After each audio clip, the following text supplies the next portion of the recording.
Eu estou aqui hoje com Priscila Lapa, uma cientista política, para falarmos sobre as projeções das eleições de 2024 aqui no Nordeste. Seja bem-vinda ao Trilhas do Nordeste, Priscila. Rodolfo, todos, eu que agradeço pelo convite, é uma satisfação estarmos aqui. Esse ano de 2024 é um ano de eleições que já começou com essa pauta em evidência, né?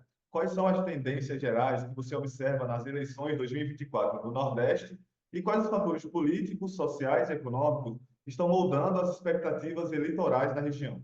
Então, uma coisa que a gente já pode observar é que a polarização política que vem caracterizando o Brasil nos últimos anos permanece com alguns indícios desse comportamento existir, e isso feito olhando os levantamentos locais, mas também olhando para os levantamentos nacionais que avaliam, por exemplo, a imagem do presidente Lula ou a avaliação do governo propriamente dito.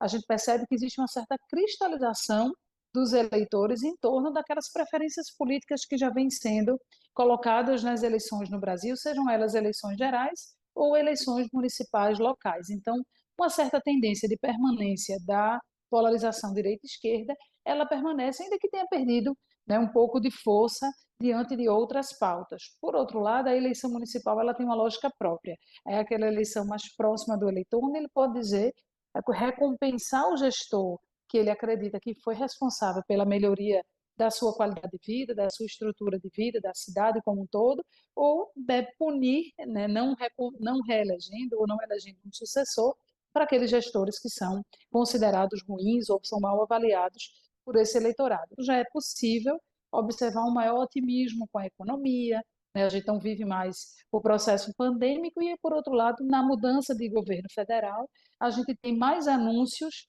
de redução de inflação, de alguns indicadores econômicos que já revertem também na visão do eleitor de se tornar mais otimista, achando que a vida dele pode melhorar nos próximos meses. Então, a gente pode ter uma eleição aí com resultados muito surpreendentes, olhando para os resultados de 2020, que era um contexto muito próprio, que as pessoas estavam ali vivenciando, algo muito crítico, que era o processo da pandemia, com consequências para a vida econômica também. Então, a gente pode ter aí, nesse momento, a tendência, por exemplo, de trazer gestores com perfil de renovação, que possam trazer outras perspectivas para as suas cidades e um pouco mais alinhados, nesse momento, com o centro-esquerda, já que, do ponto de vista nacional, essa é a tendência política que está predominando. Em termos de eleições municipais, quais são os temas mais relevantes para os eleitores em Pernambuco, né? Como é que o desempenho dos partidos nas eleições municipais anteriores pode impactar as eleições de 2024? Como a gente tem ciclos eleitorais no Brasil muito curtos, acaba que, inevitavelmente, uma eleição interfere na próxima. Então, por exemplo, quando você tem um governador que é reeleito com um alto percentual, né, de diferença para os seus adversários, que vem embalado por um sentimento muito forte de mudança, isso pode ter um reflexo na eleição municipal, tendendo a favorecer aqueles candidatos que eram aliados, que são aliados do governo estadual. Pernambuco, a gente vive essa mudança de ciclo político, uma governadora que foi eleita sob um forte entusiasmo, né, do processo dos eleitores, mas um governo que ainda não decolou em algumas áreas, um governo que ainda não demonstrou as suas áreas prioritárias. Além disso, é um governo que vem enfrentando, ou enfrentou em 2023, um processo político de desgaste com a Assembleia Legislativa. E por que que isso é relevante para a eleição municipal?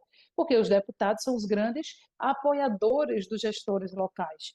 O deputado leva recursos para o município, né? Tanto o prefeito ajuda a eleger seus deputados, como os deputados ajudam na eleição ou reeleição de prefeitos. Então, quando você tem hoje um certo conflito instalado no âmbito estadual entre legislativo e executivo, pode ser que a eleição municipal seja muito descolada. Aqueles que estão ali na ponta pedindo voto, eles não tenham esse alinhamento total com a governadora, com o governo estadual. Então, a gente pode ter uma eleição em que a governadora pode não se tornar grande cabo eleitoral na maior parte dos contextos. Além disso, alguns programas, como por exemplo segurança pública, que é um dos temas prioritários para o eleitor pernambucano já há várias eleições, saúde e educação, que são temas clássicos que mobilizam a atenção do eleitor, mas segurança e infraestrutura são dois temas aqui muito presentes na eleição em Pernambuco. Se daqui para lá, daqui para o processo da campanha propriamente dita, o governo não tiver decolado um bom programa de segurança e não estiver respondendo com velocidade a essa questão, por exemplo, da situação precária das estradas em Pernambuco, isso pode ter reflexos na eleição municipal, com tendência de eleger né, gestores e candidatos que estejam mais distantes do governo estadual do que próximos da governadora. É claro que daqui para lá tem alguns meses para que esses projetos possam começar a trazer resultados e melhorar a avaliação da governadora, mas é fato que hoje pode sim haver esse descolamento. Fora o tema das eleições, uma coisa que é centralidade esse ano é a questão do meio ambiente, né? Como é que você vê essa pauta se fazendo presente na disputa? Então, em geral, o que a gente pode dizer é que o meio ambiente era um desses temas que passavam mais distante de uma eleição municipal. Estava lá para o presidente da República e na ONU discutir conflito climático, medidas climáticas junto com países desenvolvidos. Hoje não, o tema do meio ambiente ele chegou nos estados, porque os governos estaduais têm uma responsabilidade de gerir processos que impactam diretamente na questão ambiental, e chegou no município, porque a chuva, as enxurradas estão aí para destruir casas e causar tragédias, infelizmente, nos países ricos, nos países pobres, nas cidades grandes ou nas cidades pequenas. Né? Toda essa dificuldade que as pessoas têm de lidar com essas questões climáticas e ambientais, os lixos que ocupam as cidades, né? A falta de preservação do meio ambiente que já tem impactado diretamente nas atividades econômicas, no turismo, nas atividades de lazer. Então, isso veio sim como uma pauta, ainda que não seja muitas vezes prioritária, você tem o problema da pobreza, da geração de emprego, da segurança, mas, sem sombra de dúvida, essa pauta ambiental ela veio com tudo, e o gestor que não souber se posicionar e encontrar soluções, falar sobre isso com clareza, com propriedade, pode sim ser um ponto de fragilidade dentro de uma conjuntura, de um debate eleitoral. A gente agradece a sua participação aqui no Trilhas do Nordeste, Priscila. Até a próxima. Eu que agradeço, estou sempre à disposição, falar de eleição é sempre um prazer.